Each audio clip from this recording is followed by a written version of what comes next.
It's a fact नाम के account से एक सवाल है, नाम दिया नहीं है, कि मैं हमेशा अपने पुराने विचारों में ही यानी पास्ट में ही रहती हूं, उससे बाहर कैसे निकलूं।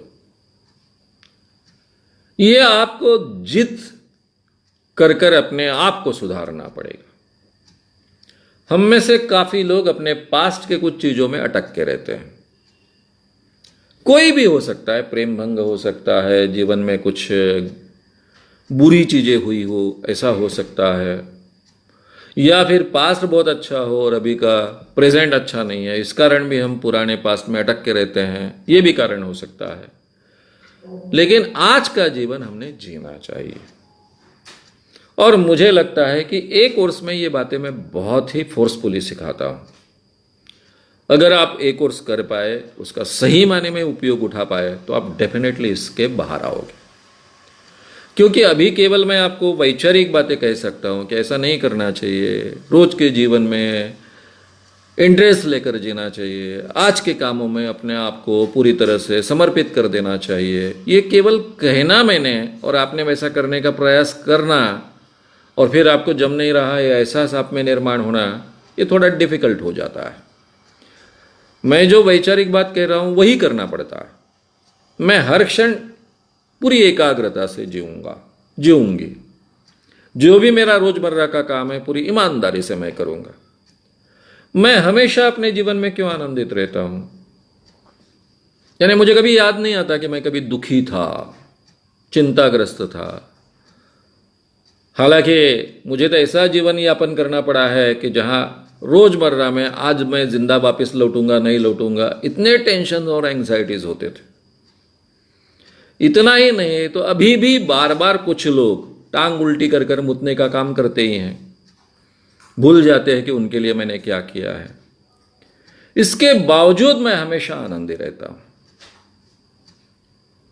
क्योंकि मैं अपना हर काम पूरी तरह से समर्पित कर कर करता हूं। जो भी करता हूं पूरी तरह से समर्पित कर कर करता हूं। वो हर क्षण, जो भी क्षण मैं अपने जीवन में जीता हूं, तो पूरी तरह से एकाग्रता से जीता हूं। जो मैं सिखाता हूं वही अपने जीवन में मैं करता हूं।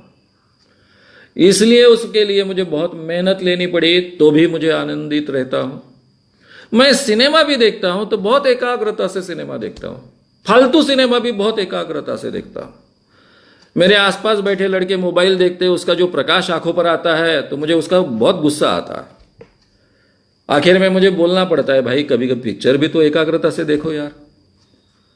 मोबाइल ही देखना है तो क्यों पिक्चर को आते हो? कम से कम आपका लाइट मेरे तक ना पहुंचे इतना देखे। नहीं तो थिएटर वाले गधे हैं क्या, पूरे लाइट बंद कर कर सिनेमा बताते हैं और आप बीच बीच में लाइट शुरू कर रहे हो अपने इसका। यानी मेरे इतना डिस्टर्बेंस मुझे महसूस होता है। और बच्चों को लगता है ये नॉर्मल बात है, क्या है उसमें टेली देखना है, क्योंकि पिक्चर देखा नहीं देखा। अरे काहे को पिक्चर के लिए पैसे खर्च कर कर आते हो, समझ में नहीं आता मेरे। मैं हर चीज एकाग्रता से करता हूं, जो भी करता हूं। और इसलिए कई सालों से मैं, अभी आपने पूछा इसलिए मैं याद कर रहा हूं कि मुझे कभी दुख होता है, कभी बुरा लगता है, बुरा कुछ क्षण लगता है, जैसा जिसके लिए हमने बहुत कुछ किया और वो उल्टी टांग कर कर अपने पर मुतेगा। अब वो मुत तो पड़ती है ना, तो थोड़ा सा बुरा लगता है, लेकिन मैं अपने आप को समझाता हूं, भाई उसको टांग ऊपर करने का अधिकार है, उसने कर दी टांग ऊपर। अब नेचर ने दी है मुतने की सुविधा, तो मुत देता है। किस पर मुतना है किस पर नहीं मुतना है, उसकी अकल उतनी होनी चाहिए, इसकी आवश्यकता नहीं है, छोड़ दो। अब वो किस पर मुतता है, क्या मुतता है, ये उसका सवाल है। अपने पर मुत पड़ी तो उसको फेंक दो, ज्यादा ज्यादा शर्ट बदल लो, बात खत्म। ये मैं अपने को कुछ क्षण समझाता हूं और भूल जाता हूं। तो हमको आज के प्रेजेंट में जीने की आदत डालनी होती है। और मैं इतना आश्वस्त आपको कर सकता हूं कि आपने कार्यशाला करने के बाद में तो बहुत सुंदर उपयोग होगा, लेकिन अभी भी अगर आप तय करती हो कि जो भी मैं करती हूं वो पूरे ईमानदारी से करूंगी, पूरी एकाग्रता से करूंगी। चाहे खाना खाना हो तो भी एकाग्रता से करूंगी, खाना पकाना हो तो भी एकाग्रता से करूंगी, जो भी काम करती हो एकाग्रता से करूंगी, पढ़ती हो एकाग्रता से पढ़ती हो, तो भी मुझे लगता है कि आपके ध्यान में आएगा कि आप पास्ट के बाहर आकर आज का जीना आपने शुरू करना शुरू कर दिया है। कोशिश करके देखो, बार बार अपने आप को समझाओ।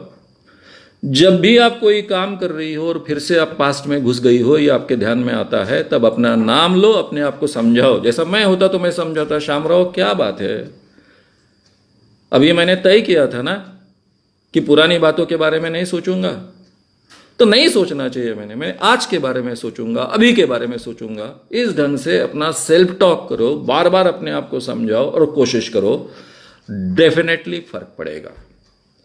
मैं कोई काल्पनिक बातें नहीं करता हूं। काउंसलिंग के क्षेत्र में गए इतने सालों से मैं हूं, प्रोफेशनल काउंसलिंग गए 30 सालों के ऊपर मैं कर रहा हूं। मैंने बहुत सुंदर रिजल्ट्स देखे हैं, इसके आधार पर ये बातें मैं कह रहा हूं। आप कोशिश कीजिए, डेफिनेटली इसमें फर्क पड़ेगा। और संभव हो तब ये वर्कशॉप करिए। वर्कशॉप से आपको बल मिलेगा, आपके हाथ में एक बहुत ताकतवर हथियार आएगा। उस हथियार का उपयोग कर कर आप और ज़्यादा अच्छे ढंग से अपने आप में प्रोग्रेस ला पाओगी। नेक्स्ट, हाँ, ये वर्कशॉप मई में है।